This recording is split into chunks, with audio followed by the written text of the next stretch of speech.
Hi and welcome to this not live. I say not live because I was actually going to do a live, but the signal isn't strong enough and I want to sit out in the sun to do it.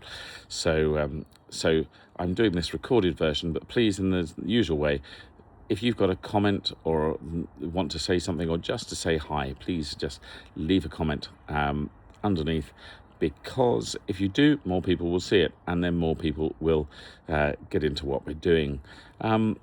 I wanted to talk to you really about a few things which in a way are going to feel unrelated, but to me they link up, and it has to do with what we're doing.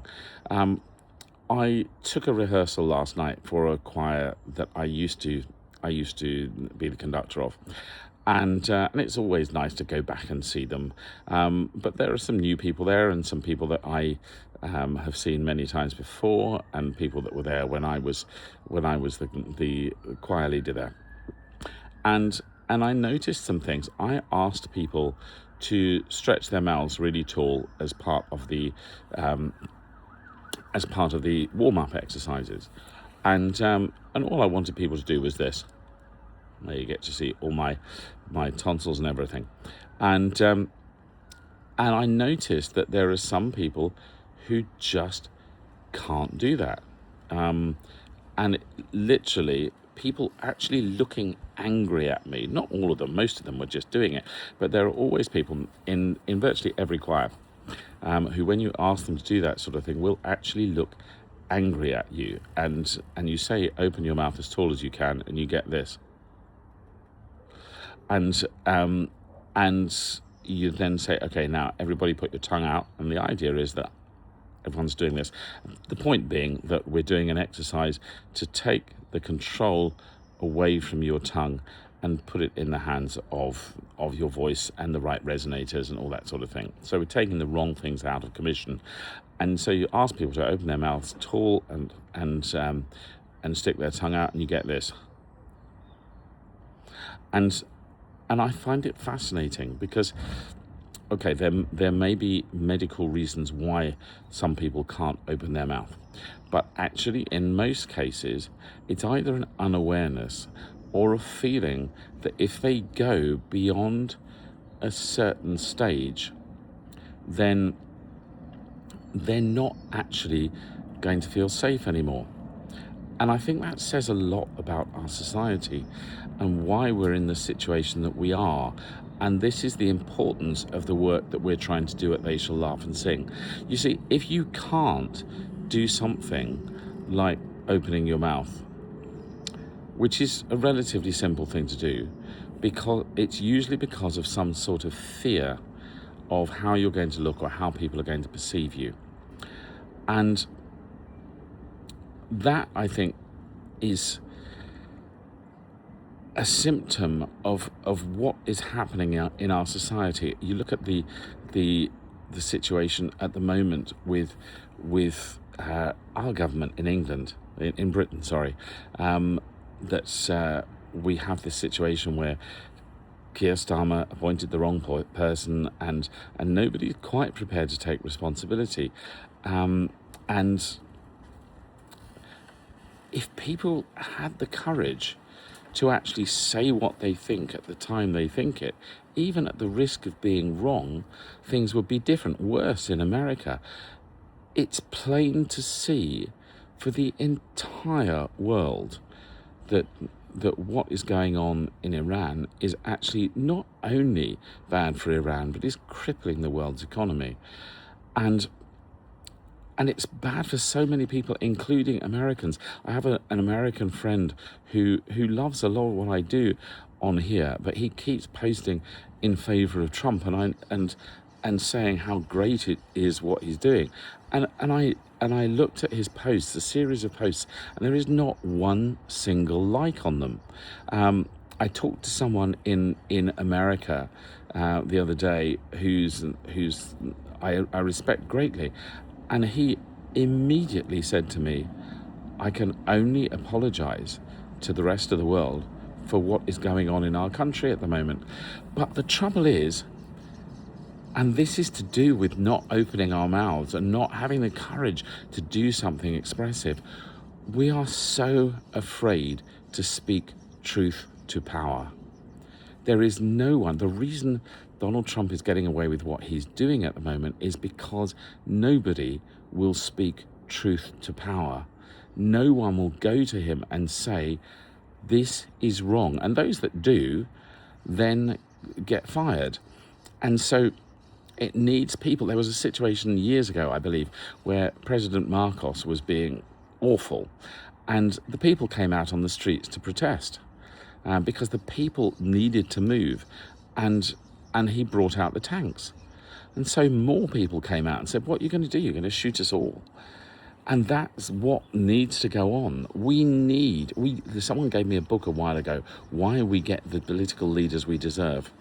And we get it because we're not prepared to express ourselves. And that starts, to take it back to singing, with the ability to do things like open our mouths. Because that fear of taking that step can be huge. Now, sometimes it can seem like an enormous step. So we have to then make it incremental. I bought a thing recently. Stephen Bartlett, who you will know, some of you, from Dragon's Den or from Diary of a CEO. I find him really inspiring. And he produced this thing, the 1% Diary, where you take 3 aspects of your life and you make a documented attempt to improve things by 1% every day. And that's a tiny amount, but if you improve something 1% every day, over the course of a year, you will be 37 times better at it by the end of the year. And you feel like you're not making very much progress, but I've come to the end of the first 30 days of it. And I looked back, and I noticed that one of the things that I tried to do was be really regimented about my practice. And a while ago, I started working with a teacher, basically because I felt she knew more than I did. And I wanted to learn more from her. And it's been really, really useful. And it's really informed my teaching.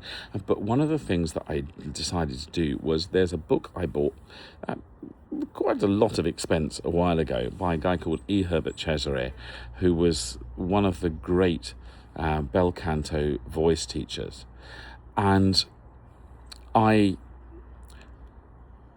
it's very flowery language, and it's very intense.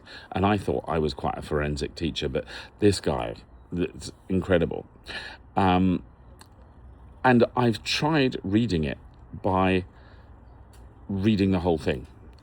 And I got about 30 pages in, not much more than that. But I decided that as part of my 1% improvement each day, I would just read 5 pages each day. And all of a sudden, I'm 160 pages in.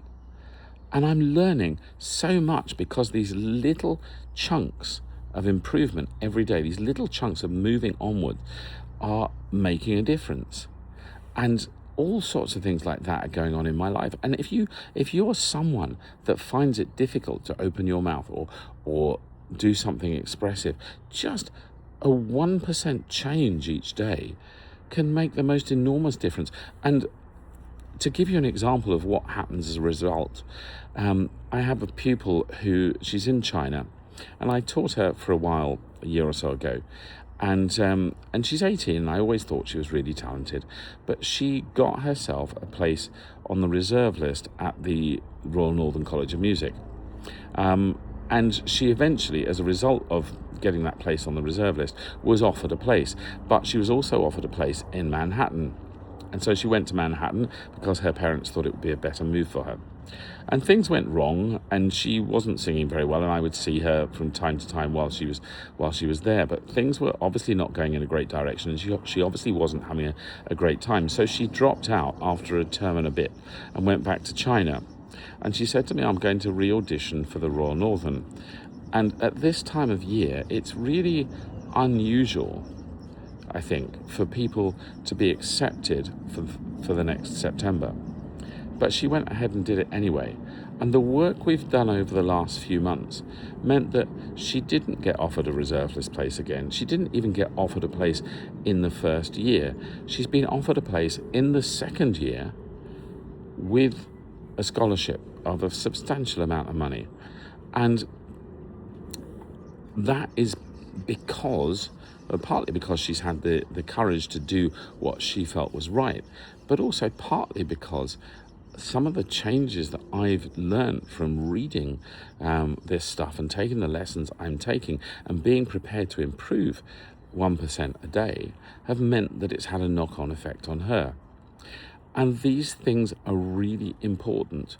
If we can take the courage to change our lives by 1% every single day, the massive change that would happen in our society and what we get in terms of leadership, what we get in terms of communicating with each other. I mean, one of the things that we do on They Shall Laugh and Sing events is we're there trying to get people to learn to communicate through music better, because I believe that if we can communicate better through music, then it doesn't take long for the penny to drop that we can actually be more expressive as humans and interact with each other on a better level. And so what we're trying to do is get that link to happen, so that if you look at, I read Sean Akers' book, The Happiness Advantage, the number of people who are influenced by you because the way you show up affects the way people around you react to you, and that then affects the way they show up in their next interaction, and so on and so forth. And you have, just by the actions you take on a daily basis, you have an influence of about 1,000 people. And that is fairly huge. If we're all influencing 1,000 people, of course, some of it will be crossover between different groups of people that we have in common. But still, that's thousands and thousands and thousands of people will be influenced by the way we show up. And if we show up 1% better today than we did yesterday, then the world is going to get better. So I'd like to leave those thoughts with you. It's not necessary, well, it is about singing, because the way we express ourselves is so important. And the ability to express ourselves even when we think we might be wrong, and do it boldly and do it unashamedly, and not be worried about what someone else is going to think about us. If we can do all that, we can really change this world for the better. And we could see situations like we've got at the moment not happening anymore, because we dare to improve ourselves by 1%. And to break it down to simple terms, because we dare to open our mouths. Take care of yourselves.